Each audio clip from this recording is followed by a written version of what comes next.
Hello, and welcome to episode 30 of Stories of Horror. I'm your host, the Arsenal Roland Butler, and today we dive into the world of the paranormal. You guys may know a lot of famous movies that deal with exorcisms, but one in particular that took place back in 1973, known as The Exorcist, was about a girl who was possessed and who had to get an exorcism done on her to remove the demons out of her. But in this episode, in this video today, we dive into the true story about a boy named Ronald, who was the inspiration behind that famous movie. So sit back and relax and enjoy the show. Without further ado, hit the intro.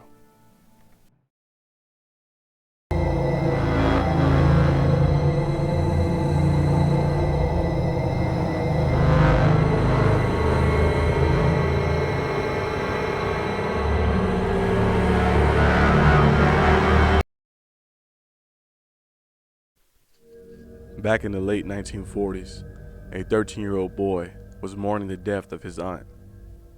He wanted to connect with her still after her passing, so he used what she taught him about spiritualism. Spiritualism is a system of belief or religious practice based on supposed communications with the spirits of the dead, mostly through mediums. The medium the boy used was a Ouija board. He used a Ouija board to try to speak with his aunt, and after this event, Ronald's family notes that strange things started to occur in the family home. We've kind of seen things like this happen before, a lot of different cases and theories and stuff.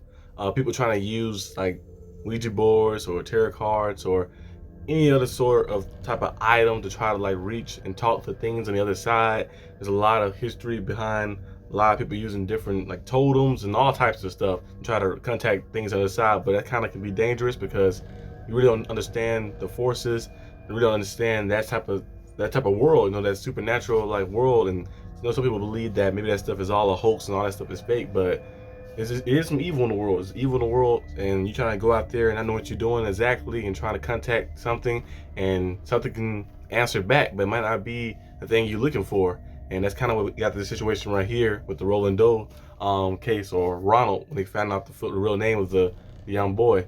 But he tried to contact his aunt, using these things like that to try to reconnect with her. But things are always lurking around. That's why they said, don't mess with forces you don't understand fully, and trying to contact things on the other side, because it can lead to some catastrophic things.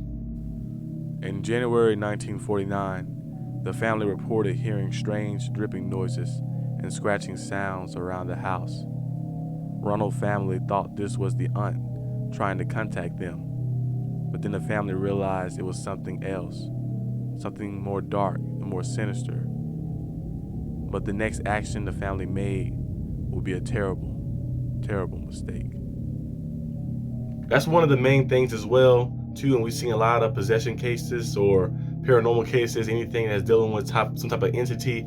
They always try to break you down mentally and physically. We've seen a lot of people go crazy claiming that they've seen things or had these terrible nightmares. They woke up with scars or scratches or heard sounds throughout the house and thought they'd seen faces in different spots at night, and just hearing different sounds, thought someone was in their room, and it feel like a weird, eerie feeling in their home and stuff. That's kind of how it gets to you. It kind of breaks you down, breaks the mind down, breaks the body down as well, and try to like lower you to your weaker state to try to like prey upon you like that. That's kind of like what the demonic entities do, as well, as we like know from a lot of different cases. If you watch any documentaries on any previous cases of any possessions or paranormal activity, or you're like watching an interview about some of these priests. I forgot the name of the priest.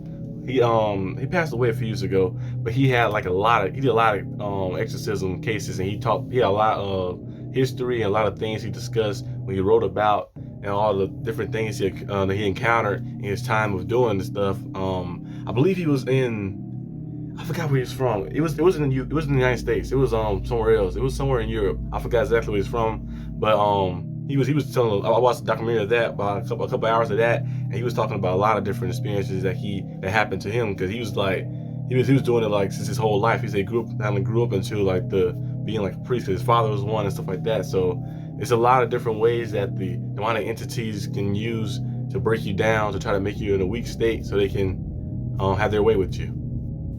The family tried to contact the spirits in their home, trying to get them to leave but this made things worse. Ronald started seeing scratches on his mattress and around his room, which eventually started to appear on his body as well. This led to the family reaching out to the local minister who came there to check things out. He monitored Ronald at night and referred them to someone else who could be much more of help. They was referred to a Catholic church where they will all be converted to Catholic, but when the family tried to convert and baptize Ronald, the boy responded in a crazy rage, which led him being put in a hospital in a psychiatrist facility. The facility tried to treat Ronald, but they could not figure out what was wrong with him, and they failed miserably in doing so. As I mentioned in the last clip, he woke up with scratches. That's the way it breaks you down, like mentally and physically. They're hearing sounds, woke up with scratches and different things occurring around the room and around the house. You should never try to reach out and try to contact with the entities that are there, the ones that you brought in, trying to ask them to leave. It kind of just make things a little worse. I always think of when people use Ouija boards or use different totems or something, or use anything to try to contact the dead or anything like that. I feel like it's kind of like you going on a web page and going into a web browser and your computer tell you hey, if you click on this is not a safe website. So if you click on this, you could be setting yourself up for a virus or anything like that. And sometimes it might happen, sometimes it might not happen. You still go forward, but then you start seeing a lot of pop-ups and you start seeing things happen with your computer that you didn't want. So that I kind of think that it's kind of like the similar case a little bit. You kind of compare the two like that. But some crazy things started to happen. Try to contact and try to say, oh, please leave us alone and stuff like that. But it kind of made things worse, as you've seen. And then they moved houses, they moved homes as well. So they moved to a different houses and stuff like that. And they still followed them, because you can't really move away and think the entity won't follow you. Now it was something based off on some type of ground or some type of structure maybe then, but since they kind of latched on with them and kind of became one with them, they're going to follow you everywhere you go like that. You use a Ouija board to cross over. Most things about the Ouija board, they always say the Ouija board, whoever you're talking to or whoever you're talking to on the other side, they have to say goodbye to you first like that. So you don't have any control over that like that. So you shouldn't be messing with those things and stuff. Now sometimes some Ouija board things can be a little fake, but I think sometimes they might do help you cross the other side. I don't know how Ouija boards are made fully like that, or but anything with a passage where you're trying to speak out into the world, into existence, you never know what's listening. And for this family, something was listening, and it wasn't something good. This led to the family contacting a priest named Father Raymond Bishop and a priest named William Perdue to perform an exorcism on Ronald. Perdue attempted to protect Ronald through prayers and by placing a cross under his pillow, which led to Ronald having furniture and glass shattering around his room, and his room being absolutely destroyed. The priest performed multiple exorcisms on Ronald, from Georgetown Hospital to Alexian Brothers Hospital.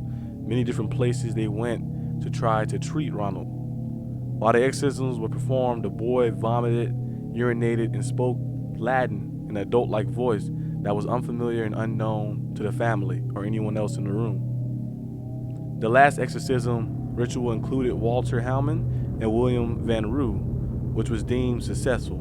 In that exorcism, one of the priests suffered attack from Ronald as well, suffering a broken nose. But after the last exorcism, they believed they were successful with the eradication of the demons from Ronald's body. Ronald went on to live a normal life after this dark and sinister experience. And that is the end of this story a little bit. But as you've seen, it's a lot of things that are kind of similar to the original Exorcist movie back in 1973. You see the comparisons of the two things like that. They have a few things just flipped around and stuff, but they said they was able to eradicate all the demons from Ronald's body and was able to help him get back to being normal and live a normal life in the future. But it's a crazy story. Crazy things occurred. Remember one time we discussed on Stories of Horror as well about, I think it was back in episode 2, about the cursed movie sets. When they was actually filming that 1973 film, they said one of the rooms got damaged badly like that when they was just And like, they really like filming the scene and recreating the scenes of things that happened, and kind of had that dark energy and stuff around it. That's why a lot of times when they do like these horror movies or these movies that's dealing with any entities or possessions or anything demonic, like, they always have priests and they have people on set like that to kind of like bless the area, because you never know what you might conjure up, no pun intended. You never know what might conjure up if you like reenacting this or doing something to like try to like recreate the scene that happened in history in the past and stuff. But luckily Ronald, the priest, was able to get the demons out of Ronald and was able to help him go back to living a normal life. But yeah, that's all I got for this segment today and for this video today. I hope you guys enjoyed it, and without further ado, hit the outro.